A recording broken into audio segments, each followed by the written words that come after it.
Welcome to this explainer. Every crime leaves behind some kind of evidence, but some mysteries leave behind a trail of chilling questions that just kind of vanish into the dark. Today, we're opening up the Midnight Files to step into the shadows of a cinematic true crime story that completely stunned the United States. It's a case that gripped a nation and left a permanent mark on our justice system. Let's step back in time and look at the evidence. Newspapers back then didn't hesitate for a second. They dubbed it the crime of the century. And honestly, it was no exaggeration. The 1932 disappearance of a 20-month-old boy triggered the biggest criminal investigation America had ever seen. It sparked this unprecedented media frenzy, a circus so massive that hot dog vendors literally set up shop right outside the family's estate. It wrapped the entire nation in a web of anxiety and suspense as everyone just waited for answers. Section 1. America's Most Famous Family. To understand why this specific crime shocked the world so deeply, we have to look at the family at the center of it all. Charles Lindbergh was an absolute international hero. After completing the first solo non-stop flight across the Atlantic back in 1927, his fame just exploded.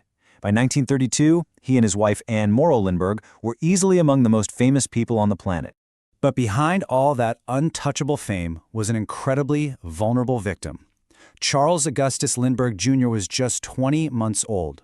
When you put the extreme vulnerability of this toddler up against the massive, larger-than-life profile of his family, it really establishes the incredibly high stakes of this story.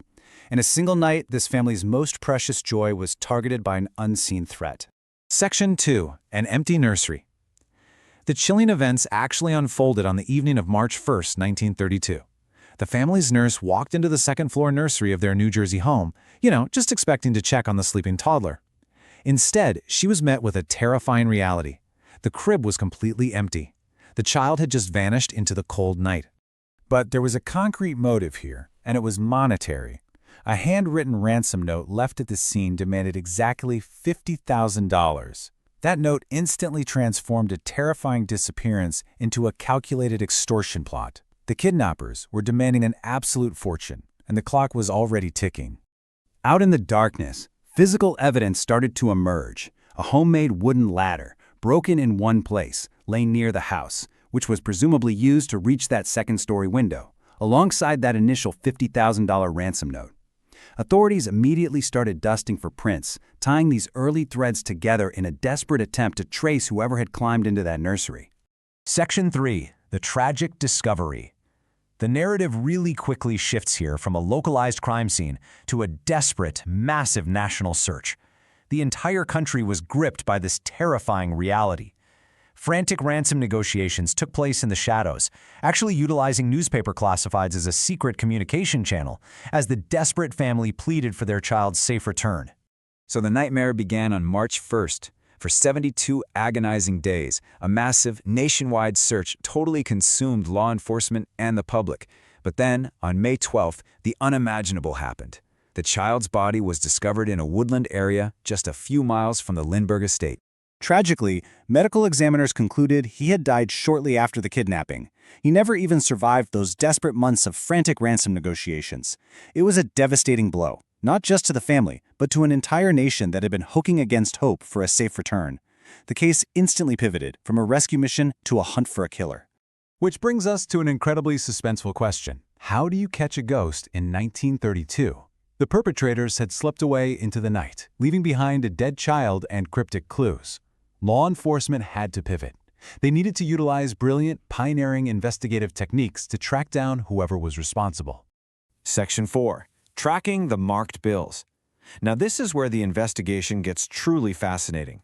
The police knew they had an elusive killer, but they also knew the killer had something physically tying them to the crime, the ransom money. They decided their best strategy was to follow that money, hoping it would just break the case wide open. So, authorities systematically recorded the serial numbers of the ransom money and waited. For 2 agonizing years, the trail was mostly cold. Then, finally in 1934, a marked ransom bill was successfully traced from a gas station. That single bill led police straight to a man named Bruno Richard Hauptmann, a German immigrant living in New York. The ghost finally had a face. Section 5. Trial of the Century.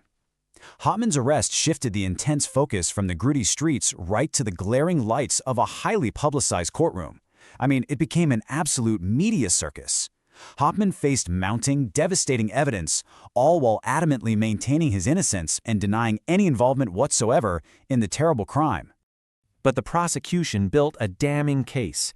Investigators uncovered over $14,000 of the hidden ransom money stashed right inside Hauptmann's garage. On top of that, expert handwriting analysts matched his writing directly to the ransom notes, and they utilized connecting physical evidence, literally matching the wood from the homemade ladder directly to a missing floorboard in his attic. Piece by piece, the physical evidence locked right into place.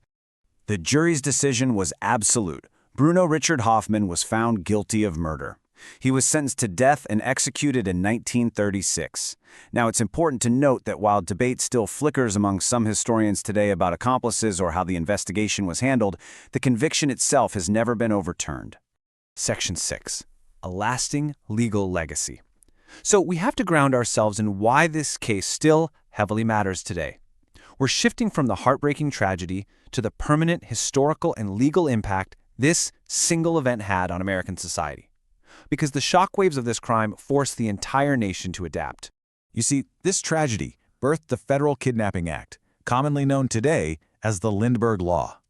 Before this, crossing state lines with a victim created massive jurisdictional nightmares for local police. Because criminals had previously used state lines to create these loopholes, Congress acted swiftly. They made interstate kidnapping a federal crime, which allowed federal authorities, like the FBI, to step in immediately. The shockwaves of this case are century-long. It proved the incredible value of trace evidence, marked bills, and organized forensics, which changed criminal investigations forever. It also completely transformed media coverage, birthing the intense true crime media frenzy we still see today. And through the Lindbergh Law, it continues to fundamentally shape American justice. Nearly 100 years later, this remains an indelible mark on U.S. history. Some mysteries are solved, while others leave questions that vanish into the darkness. But the mark they leave on our system of justice, that's permanent. It leaves us to wonder, in the pursuit of justice, does a nationwide media frenzy actually help find the truth, or does it just obscure it in the shadows? Thank you for opening the Midnight Files with me for this explainer. Keep analyzing the evidence, and I'll catch you next time.